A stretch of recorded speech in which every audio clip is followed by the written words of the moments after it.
imagination. This is 3D or 2D.com's Duh 3D Show. Put on your 3D glasses now. If you're wondering what the 3D stand for, they are discussion, debate, and the news. We hope that you enjoy the show. Get it? The show? Hello.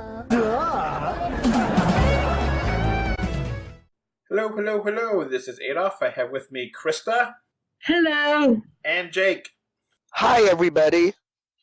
And we are doing episode 82 of the 3D Show. And we got quite a few topics to talk about. It's been about a month since we recorded an episode, which partially because we have so many movies to review.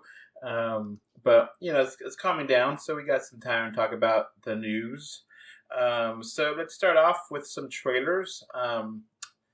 Spies in Disguise got an official trailer. Krista, what are your thoughts on that? Honestly, it just kind of seems like another dumb movie. Like, it feels like it's just gonna like blend into like all the other crap movies. Jake, what are your thoughts on it? Well, this seems to be Will Smith's year. Him and Keanu Reeves are having a great year, so this might be a surprise. You never know. But there was one very funny pigeon joke about being able to see almost 300 and I can see my 360 view. In your face. Yeah, exactly. So, just in case anyone has not seen this is a spy movie, an animated movie for kids, where Will Smith is the main character. And in this trailer, in the movie, the premise is that by accident, he now becomes a pigeon. And so he's a spy pigeon. And I mean, it has a decent cast, but like that's the only thing that really seems to catch my attention is the fact that it's Will Smith and Tom Holland. And this new trailer here has basically a lot of Tom Holland, which we did not really see him much in the original teaser. And Tom Holland's kind of explaining things and that he's the genius of the spy organization, which I don't know if they're the CIA or whatever. But he's a gadget person, and he's made this concoction for the spies, and Will Smith's character accidentally drinks it and becomes a pigeon. I think I said this the first time the first teaser came out, that I feel like I was actually totally on board with this movie as an animated spy movie for kids. Totally fine with that. As the whole pigeon aspect, it kind of just makes it, oh, you made it really dumb. Yeah, that's what I'm thinking. I'm like, the beginning part of the trailer where it's just like Will Smith being like a spy and like being like James Bond type of like, that's cool. And then like the pigeon makes it like into like a completely like Rio, but like significantly dumber. I guess this is for the little ones, I guess. I don't know. So Jake, when is this movie coming out? December, I believe. It's Christmas. And it's happened to be coming out at a very busy time, where this is coming out around the same time as Star Wars, around the same time as Jumanji.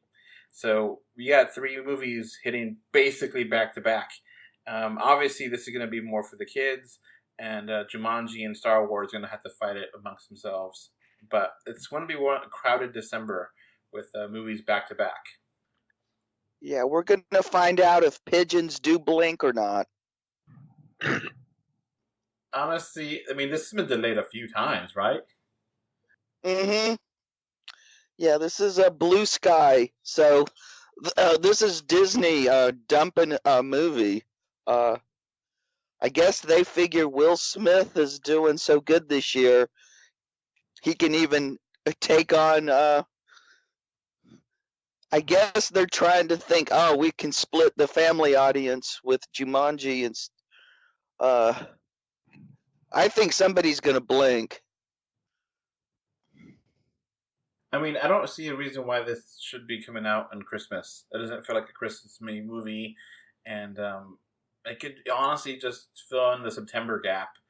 And just Exactly. there's nothing really Or happening. November. Yeah.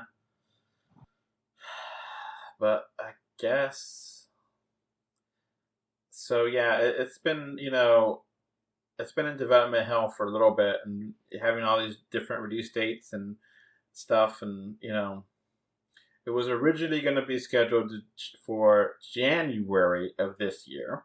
Then it got pushed back to April. Then it got pushed back to September. Then it got pushed back to December.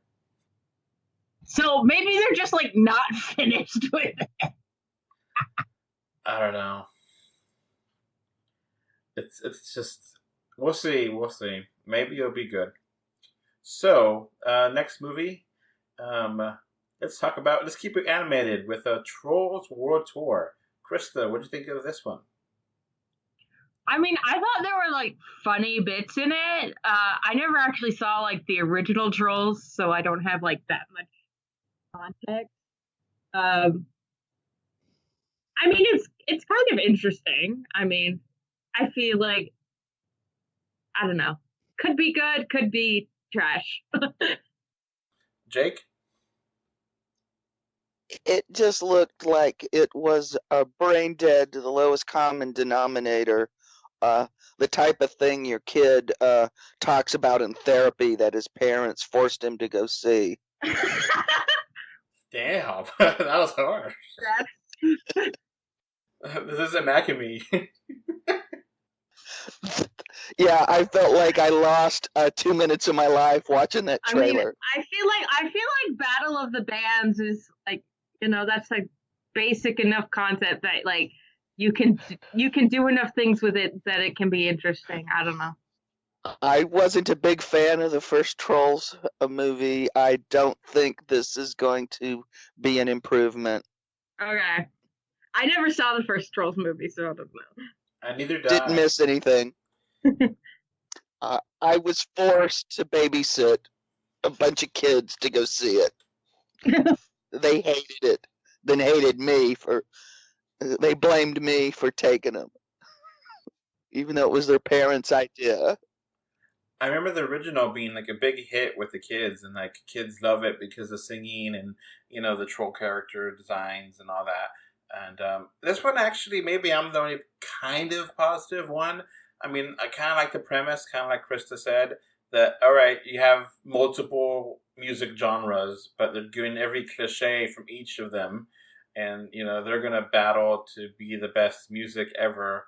And, I guess it's something. It's better than just regular Trolls, I guess. But it seems okay. It might be all right, I guess. I'm not that negative. I'm more positive than I thought I would be, considering that I didn't watch the first one, so I'm kind of. I guess I could review this one then.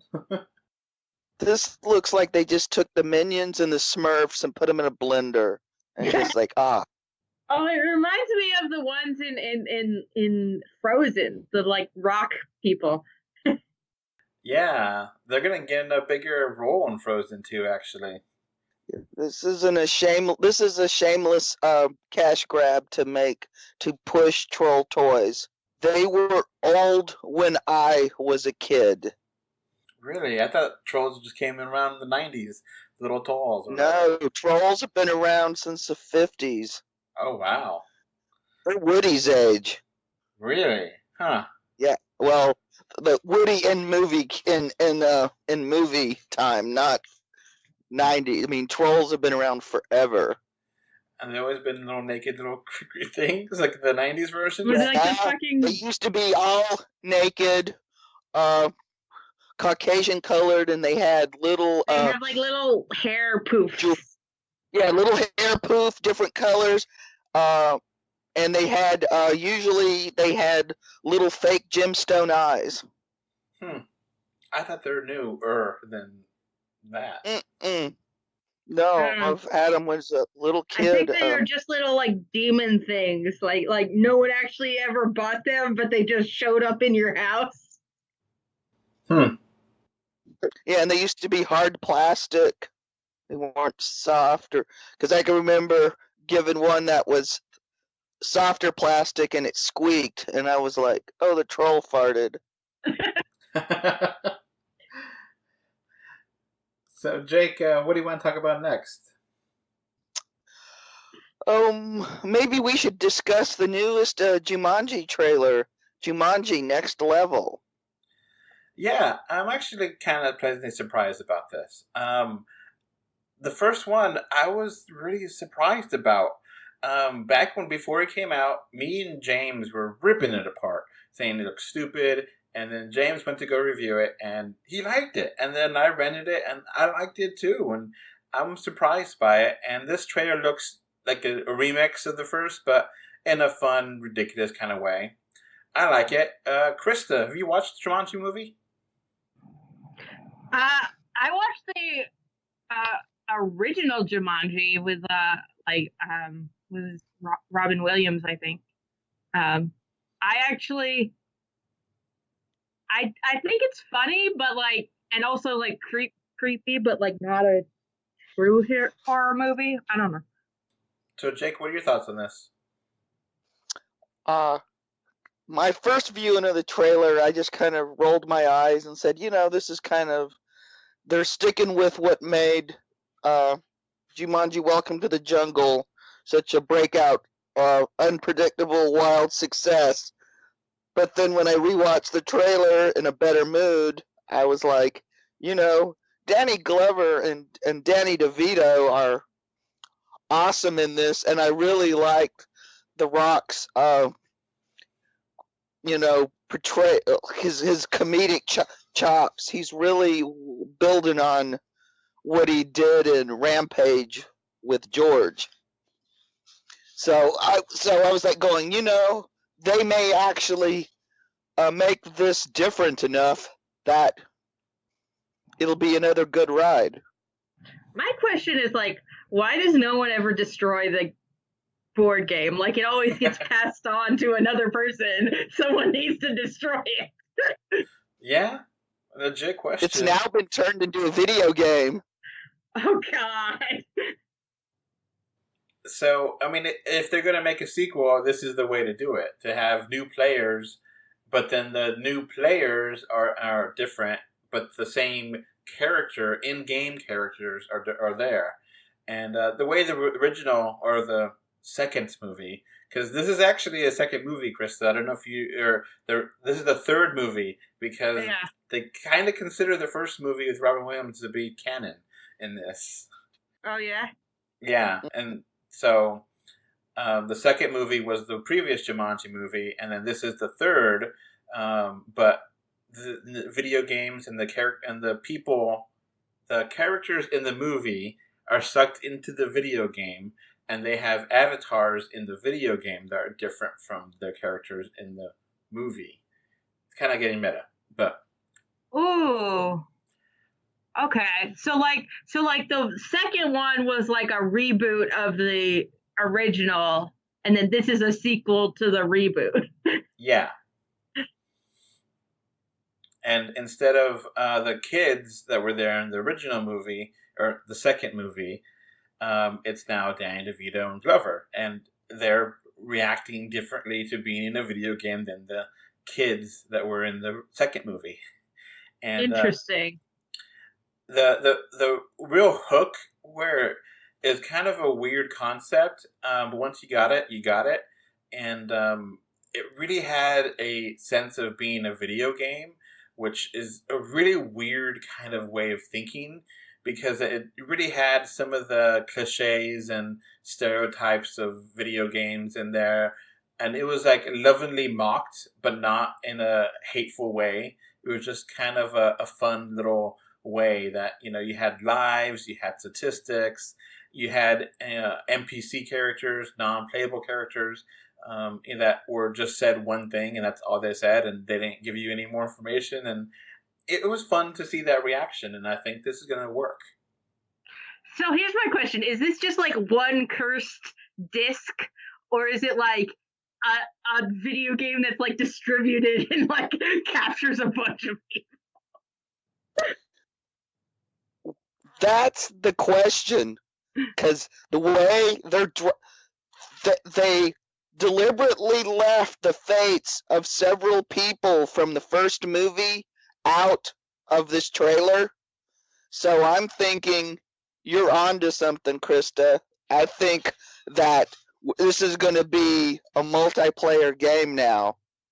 It's going to be not just all these people on one disc. I'm thinking it may go wide, maybe. Yeah. That like kind of like sets up like a whole different level of like plot intricacies, because then you have like, oh, now we have a bunch of people mysteriously disappearing throughout the planet, all after playing this video.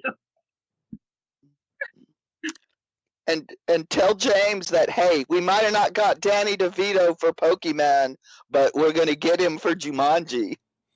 Yeah, I really hope that James is able to record for that review, because I was stunned because James gave me the review. I wasn't expecting to review it because it was right next to Christmas, and it's like, oh, I don't have time for that.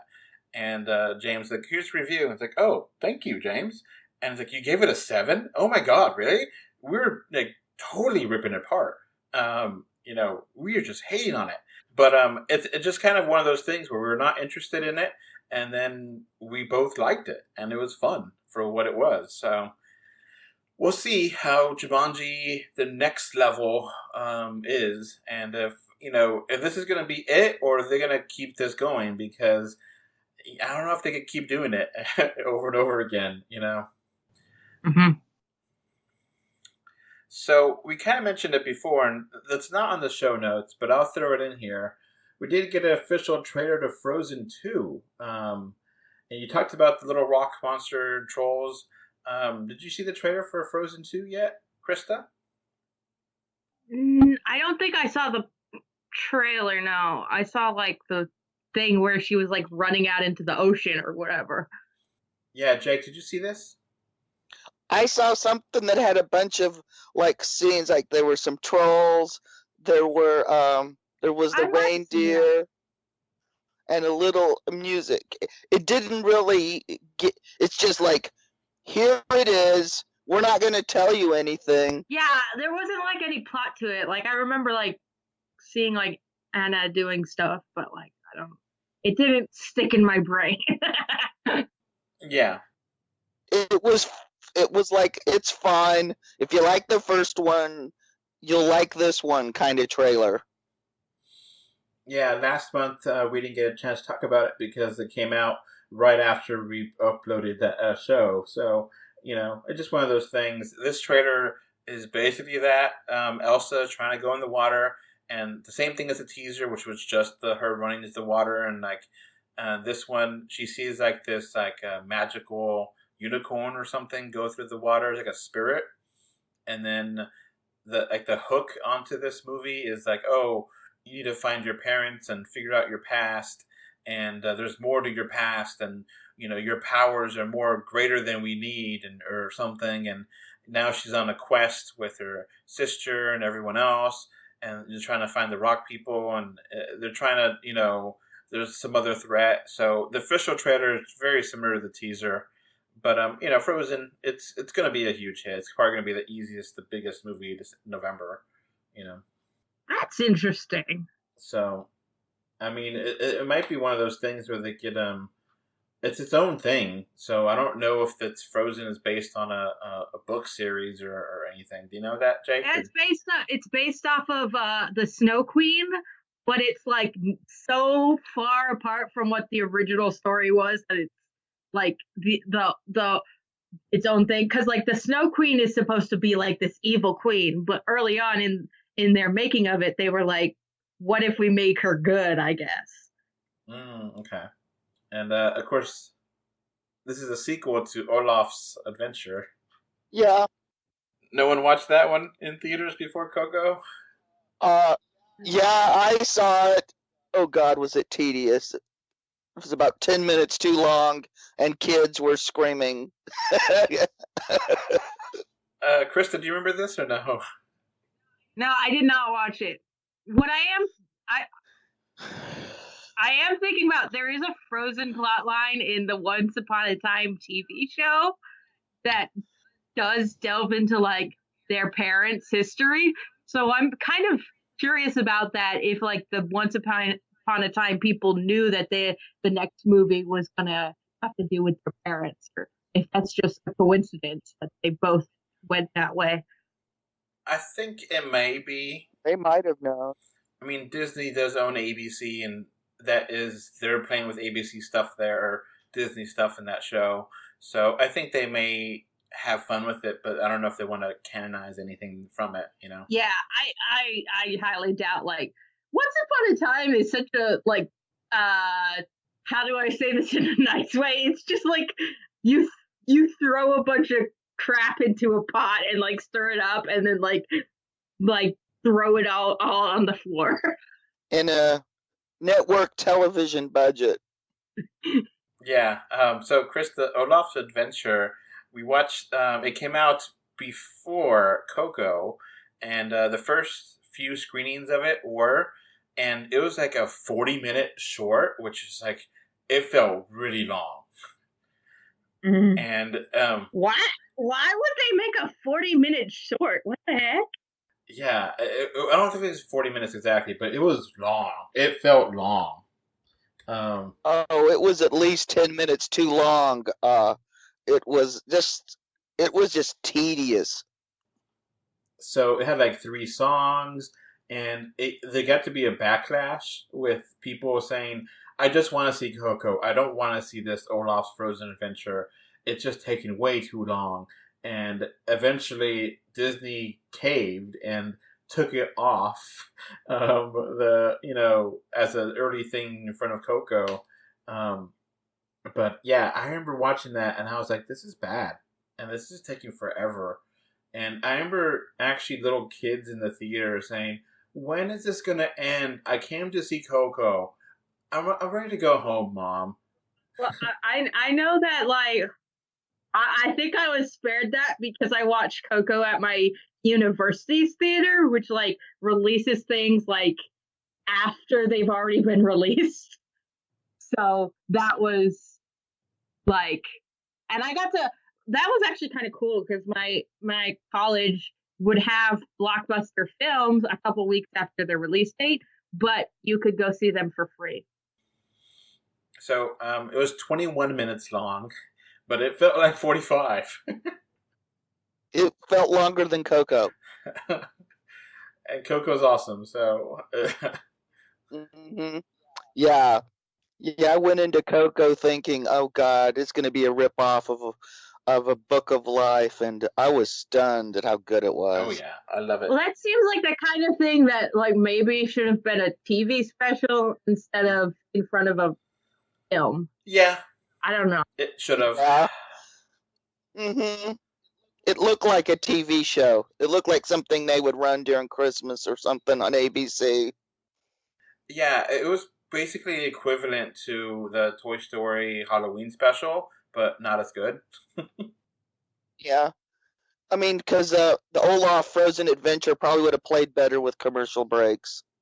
So, anyway, let's keep going here. So, we have a new 3D movie for August. Isn't that right, Jake? Yeah. The Fast and the Furious presents Hobbs and Shaw. So, the first trailers of this did not show the mention 3D, but now the final trailer says now in 3D. Mm-hmm. And it looks like absolute trash, and I can't wait to see it. I've had no interest in the Fast and Furious movies. I've never seen one, don't want to. But this looks awesome. This looks like a Sharknado-esque movie, but with actual color correction and real editing and incompetent camera work. This just looks like it's going to be big budget dumb fun. So like a trash movie, but in a good packaging. Oh yeah, exactly. It looks like a golden dumpster fire. Mm-hmm. And Idris Elba is a black Superman.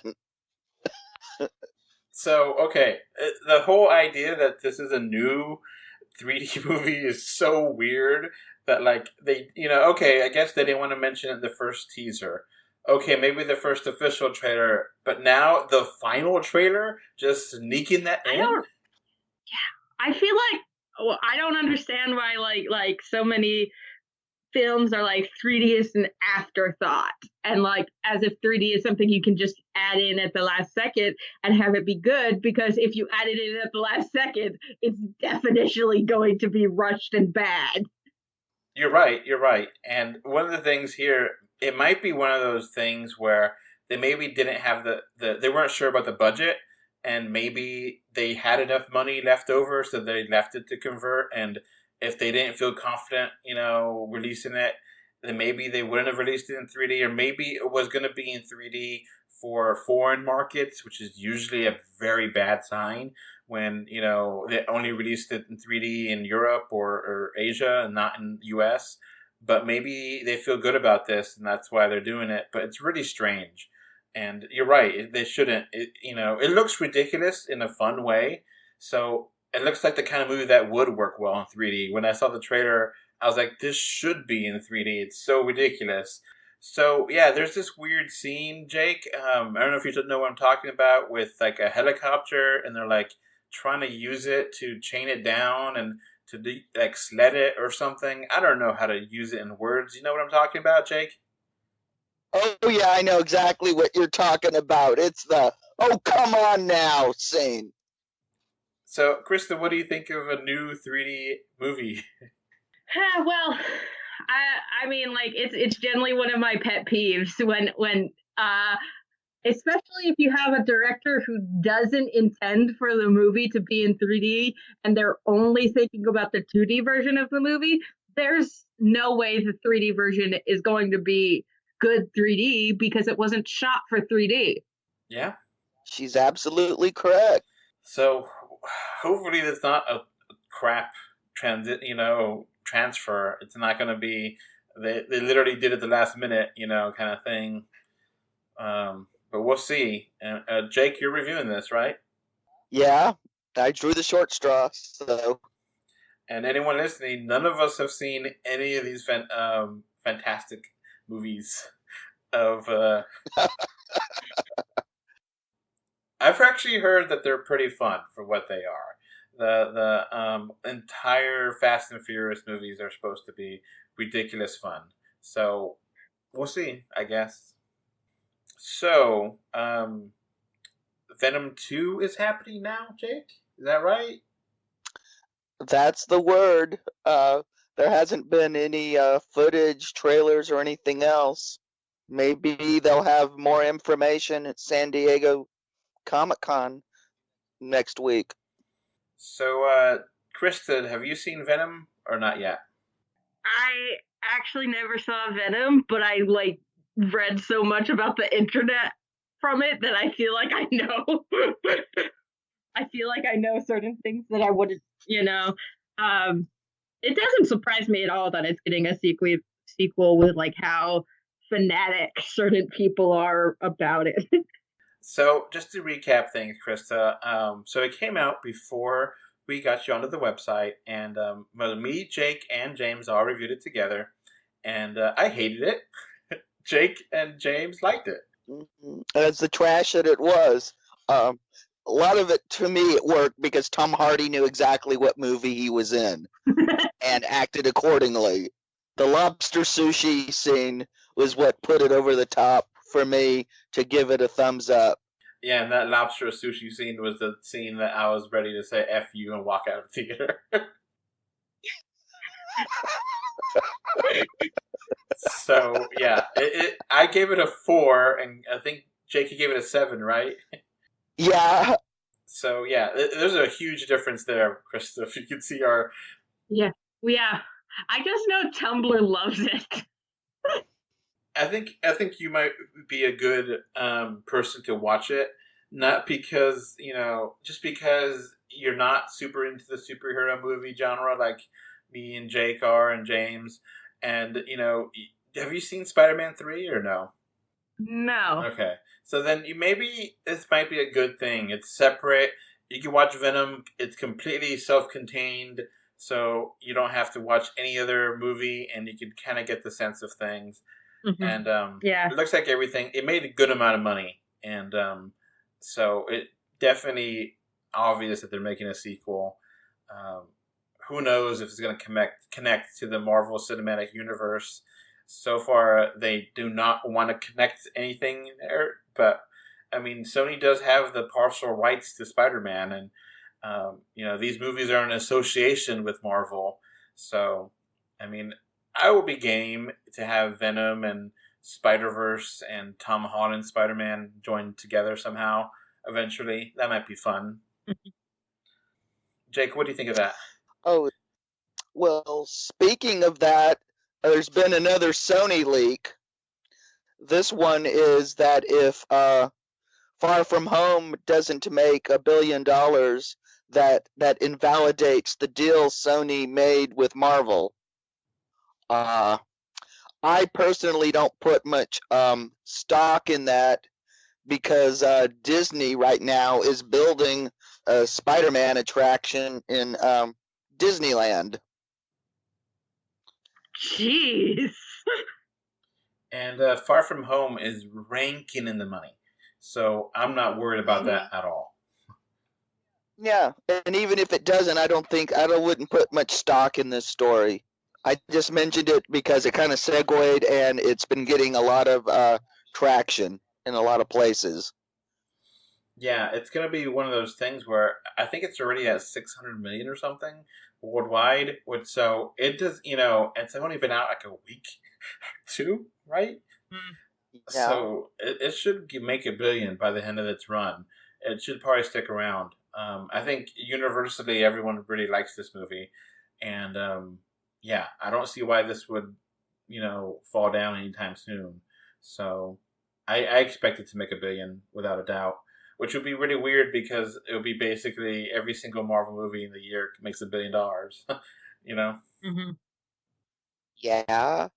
But also it kind of feels like Marvel is just dominating the movies right now, and like every other movie is Marvel, it feels like. True. Yeah, well, not Dark Phoenix, but that's a Fox movie. So let's keep going here. Let's before we get into some Disney stuff, let's get to CEO of WB. There's a new CEO of WB, is that right, Jake? Yeah, Warner Brothers. Yeah, I don't know how long she's gonna last. Ooh. Do you know what the glass cliff is? Is when something is going bad in a company, they will put a woman in charge when it's already gone to shit. Yeah. I think she got the job. I mean, she's very qualified. Can't recall her name off the top of my head. These days, I don't try to put any brain space towards anybody running the Warner Brothers because they're not going to be there long. Mm-hmm. And her name is Ann Sarnoff,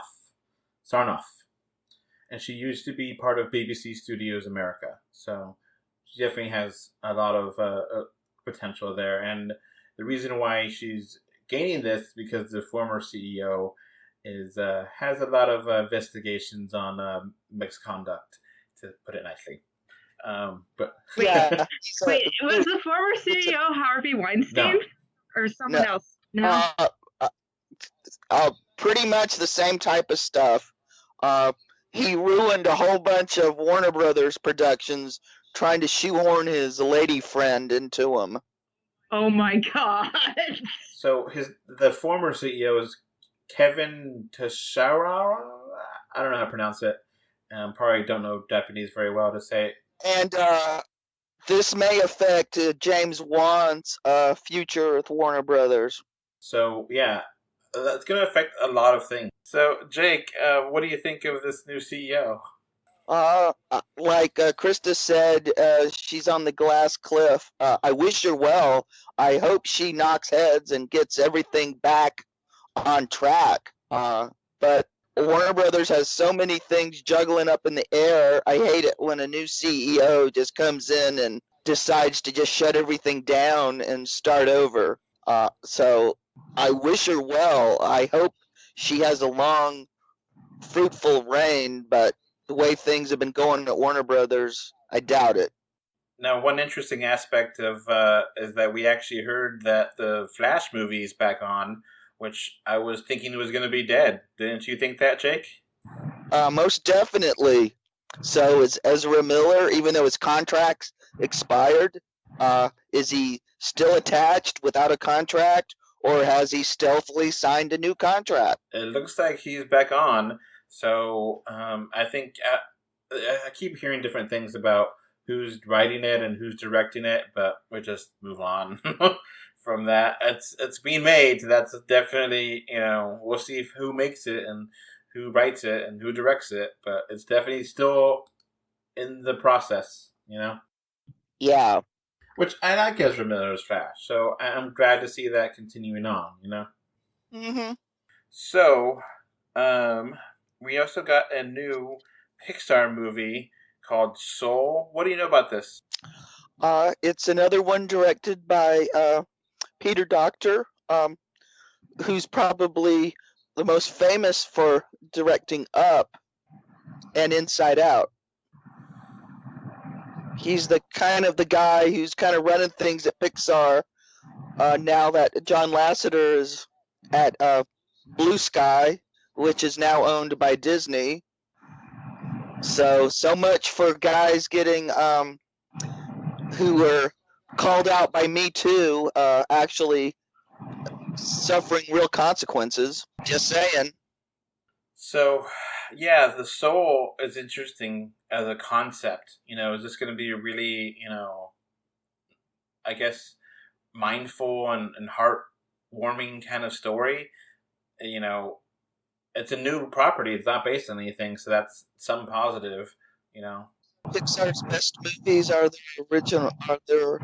What is the premise of the movie? It sounds very similar to Inside Out, except instead of emotions, it's where inspiration comes from.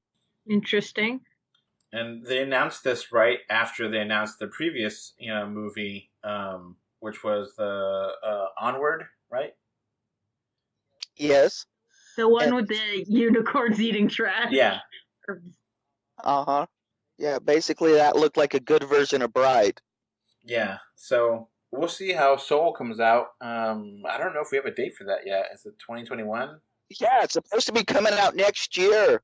So either they kept this quiet or they're able to put movies out real fast now. Interesting. Might be like a fall or late summer kind of movie because Onward is supposed to be in March, right? I think. Mm-hmm. Yeah, so this may be their November release, maybe. I guess we'll find out at D23 in August.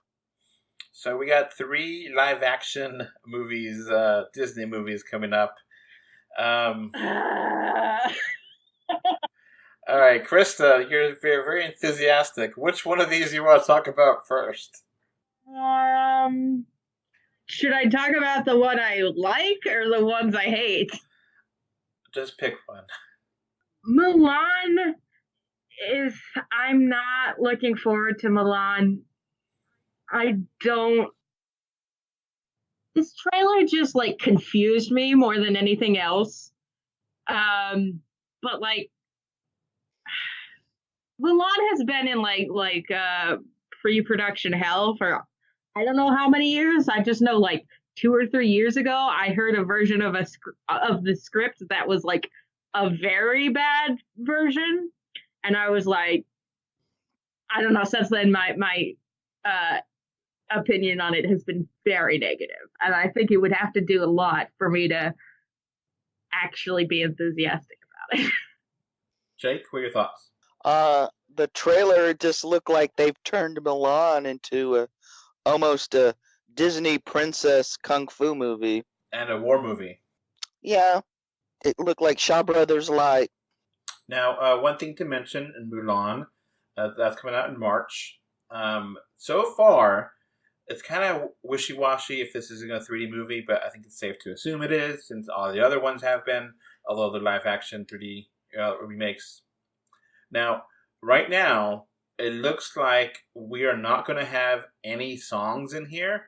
If they do have them, they might be just like in the background, but not actually sung by the main actress. And then also we got some information on the sidekicks. Jiminy Cricket and Mushu are not going to be in this movie, and if they are, they're going to be significantly different roles and how they're shown on screen. Like, there's rumors that Mushu is going to be a phoenix, and it might have like one scene. It's not going to be a buddy character like in the cartoon. So Mulan without the sidekicks and without the songs is just kind of I don't know about that. Well, see, at this point, it's like, so the thing is, like, with Aladdin, I was like, because Disney doesn't own these stories. With Aladdin, I was like, that was actually the best live action version of that story I've seen, and I've seen other live action versions. I don't think the same can be said about Mulan, because there are so many Chinese versions that have done an excellent job at that story, that from like an actually culturally respectful perspective. Yeah, that I didn't know what word I was looking for, but like within the cultural context, they understand the story much more. So it like became like I think the Chinese versions of Mulan are probably going like I find that this is just going to be like not as good in comparison to like some of the movies based on the story that actually already exist. Yeah, it also looks like they're doing away with from the looks of the trailer, it looks like they're going to do away with the cross-dressing aspect of the character. Yeah, I was very confused about that. I'm like, she's just in a red dress with her hair. Like, what even is the story then? Because that's like literally the basis of what Mulan is. I'm very confused about that. Yeah, that's a big aspect. And the thing is, and in Chinese New Year films and even plays, it's a tradition to have a cross-dressing character, at least one. And it had nothing to do with gender roles or anything. It was just something traditional in them.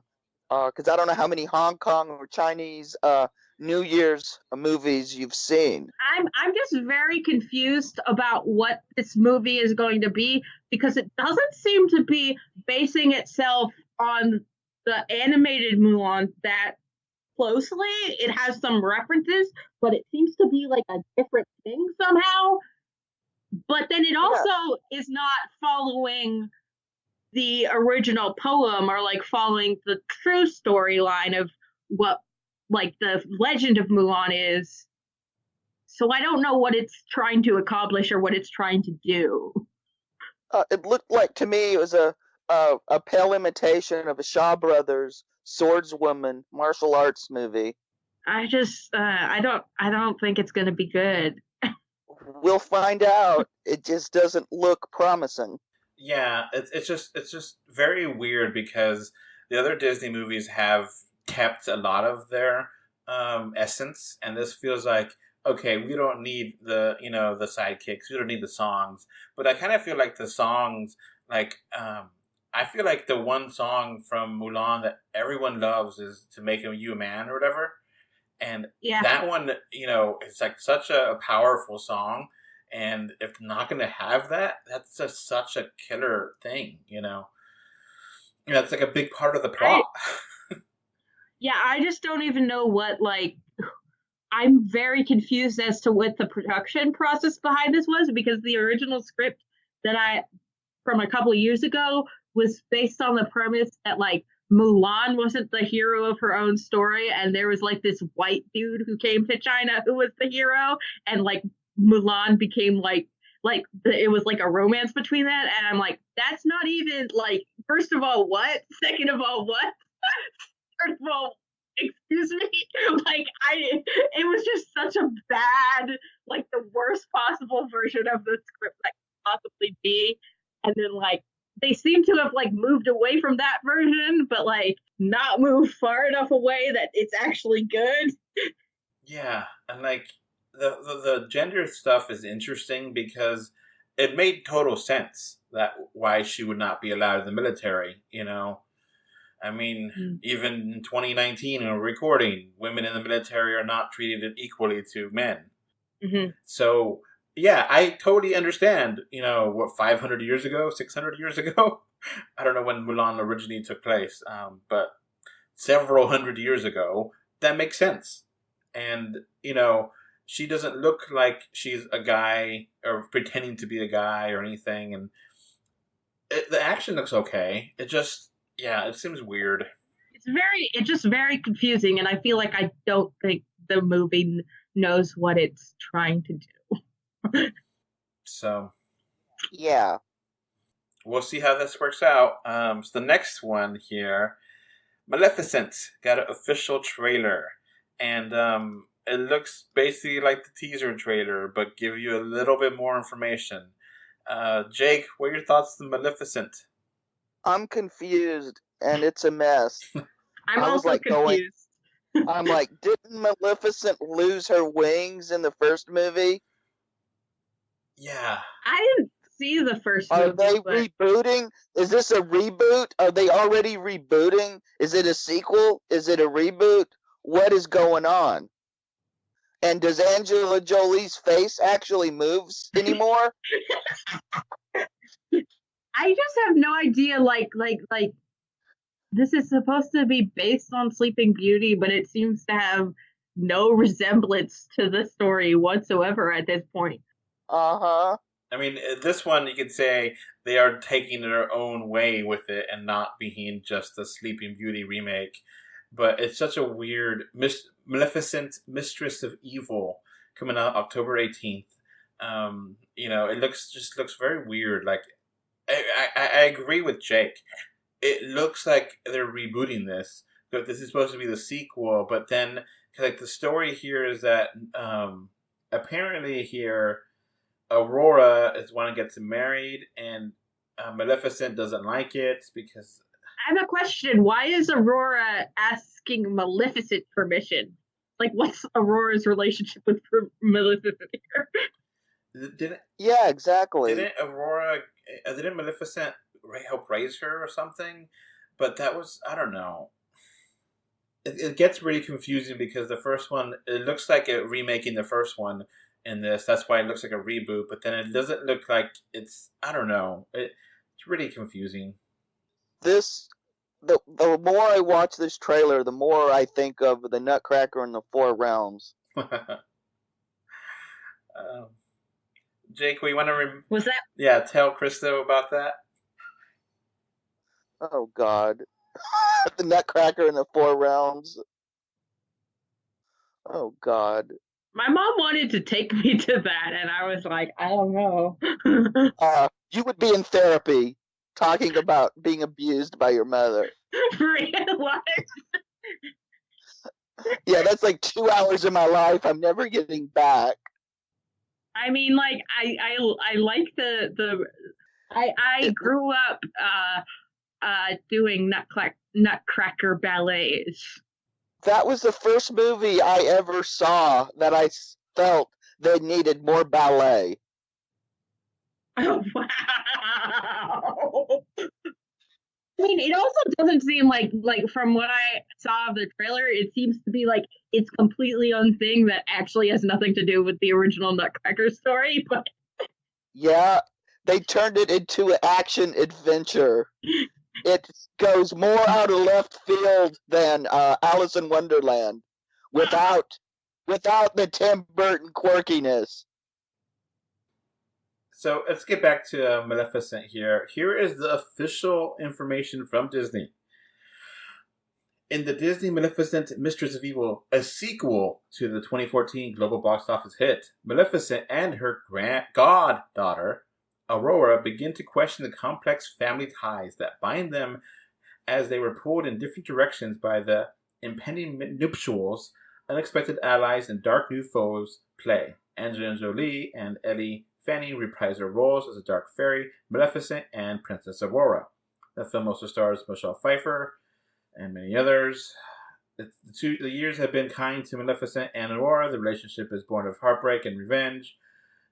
Yada, yada, yada. It's a sequel, but it doesn't seem like a sequel. So I don't know what the hell's going on with this movie. All right. We got one more movie, and this is probably the most controversial one of them all. A Little Mermaid? Yes. Okay, what's the controversy here? So, do you know all the casting for Little Mermaid, Trista? She's a black teenager, I believe. Yes.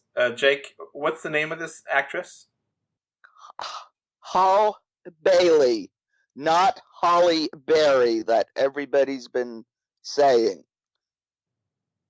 Of course, that would be interesting, kind of a John Wick take on Little Mermaid, but hey. No, it's like, she's like 19 or something. Yeah. So the internet seems to be up in arms over a Hans Christian Andersen character that's been moved to the Caribbean, who's a mermaid. The internet seems to believe that this character is supposed to be white. Okay.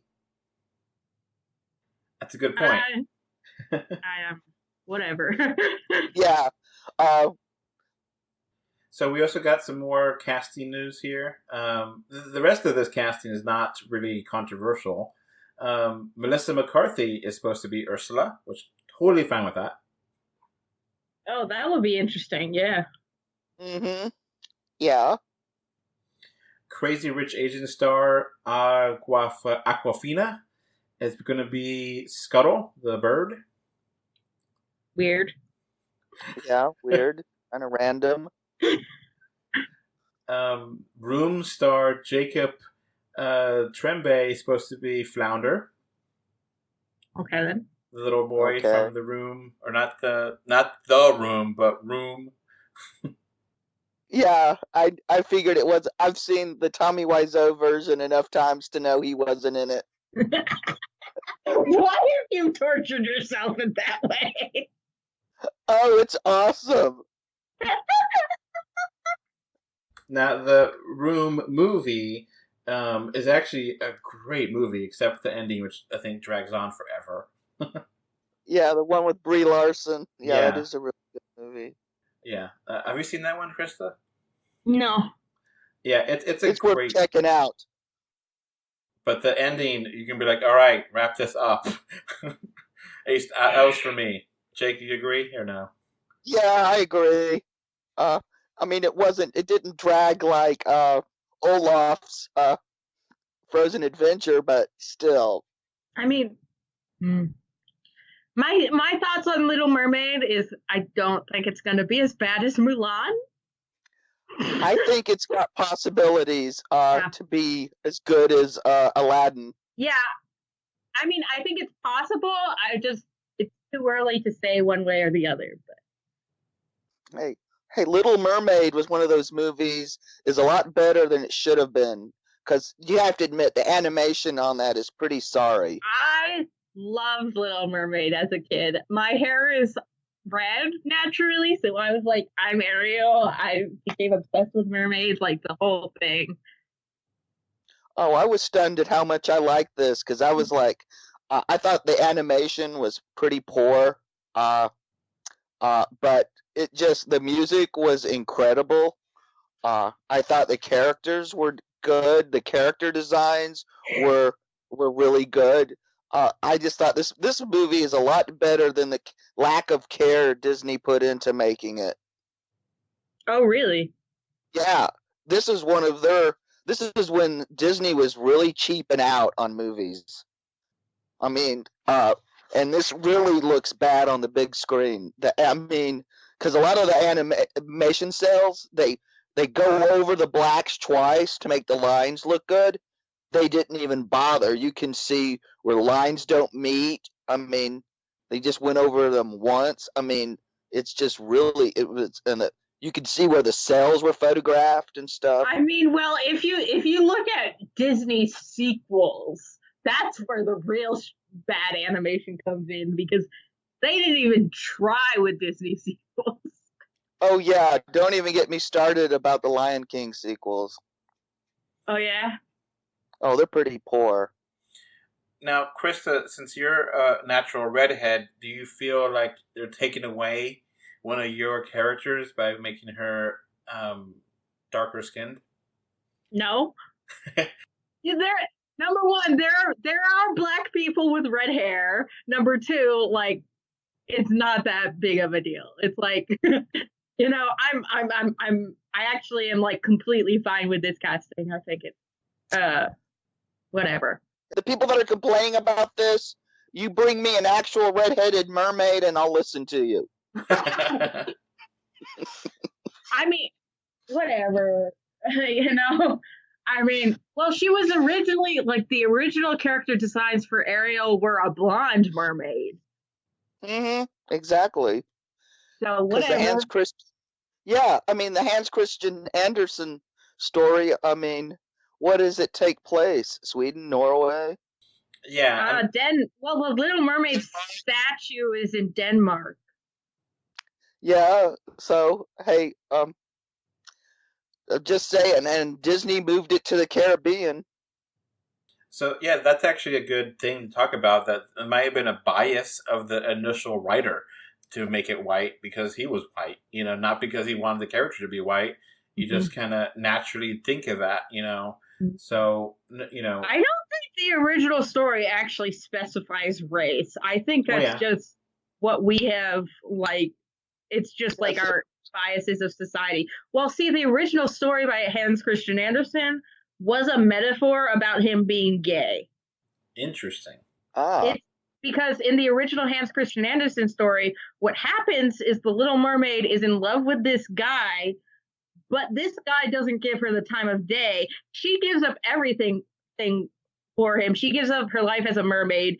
And when she walks on land, like, it physically pains her to step on her feet. It's like the pain of 1,000 needles in her feet. And then, like, he doesn't give her the time of day, and he marries someone else. And then she, like, dissolves and, like, dies or whatever and becomes foam in the ocean sea. Pretty dark. Yeah. Uh-huh. So Disney, like, dramatically changed what the story was.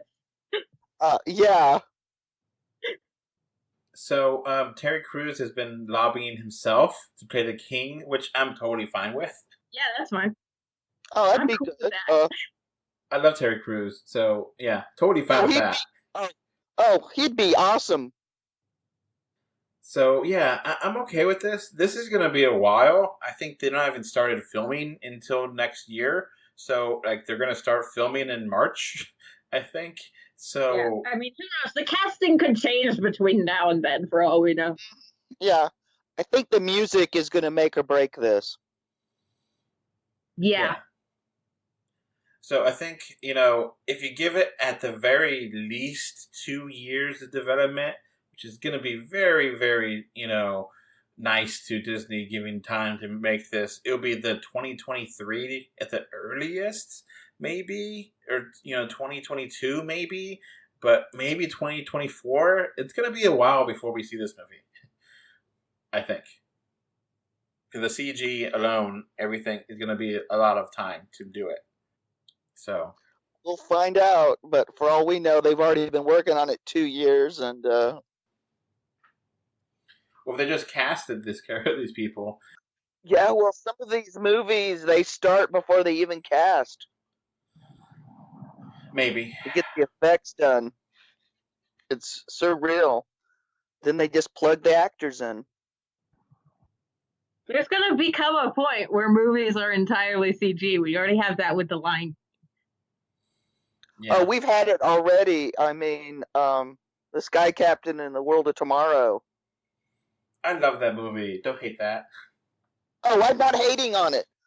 It's the movie. It's probably the most influential movie in Hollywood history in the last 50 years. Because that's where all this That's the movie that inspired Hollywood to go full bore with CG. Okay, good. I love that movie. I think it's so much fun. So do I. I like it a lot. Chris, have you seen that one? No, I haven't. Ah, Oh, you need to see that. You really need to see it. Okay. Because it is, like I said, it is the most influential movie in the last 50 years. Okay. Just on the effects alone. Some of them don't hold up as well as they, it could use a little tweaking. But it's, for good or bad, it is the most influential movie. And I won't spoil who the villain is. yeah. I'm going to have to ship you a whole box of movies that you have to watch, Krista. Oh my god. So, See, the thing is, I was like a very sheltered child, apparently. I just was like not exposed to movies. I read books as a kid. that's fine. We're just giving you a hard time. My parents encouraged me to go to the movies a lot. They figured it kept me away from musicians and stuff. Kept you out of trouble.